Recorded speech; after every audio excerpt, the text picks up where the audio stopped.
Et moi, j'aurais une question, pour celles qui allaitent tout le temps, par exemple, le bébé, couché sur la droite de chaque côté et elles font jamais l'inverse, le bébé sur la gauche. Enfin, il y a pas de risque de Mais ça, c'est pas possible parce que si elles font bébé couché sur la droite, elles ne pourront faire allaiter qu'un sein. Donc à un moment et l'autre sein, va pas être d'accord.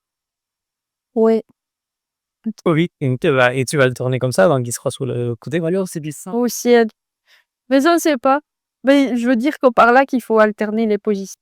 C'est logique. Mais en fait, oui, oui, il faut alterner les positions parce que en fonction de la façon dont le bébé est mis, ce sont des zones du sein qui sont mieux drainées que d'autres. Donc par exemple, moi je vous parlais tout à l'heure d'un bébé comme ça. Moi j'ai dû mettre un bébé comme ça sur une maman couchée, je vous rassure tout de suite, parce que la maman avait un abcès en dessous. Donc si le bébé était mis comme ça voulait dire que le menton allait dans l'abcès et là ça faisait trop mal, quoi.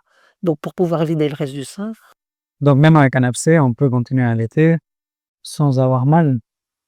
l'abcès ça fait mal. D'accord, oui. L'abcès ça fait quand même bien mal. Oui. Oui, Mais on peut continuer. oui. Et c'est même recommandé parce que sinon l'abcès en fait il arrive quand, il y a une mastite. La mastite elle arrive quand il y a eu un engorgement qui n'a pas été convenablement soigné et pris en charge.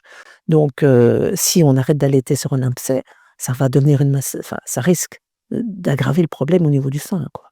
Donc il y aura la recommandation, c'est de vider un maximum le sein. Alors si les mères arrêtent d'allaiter, il faut le tirer avec un tire-lait, mais il faut vider le sein en tout cas.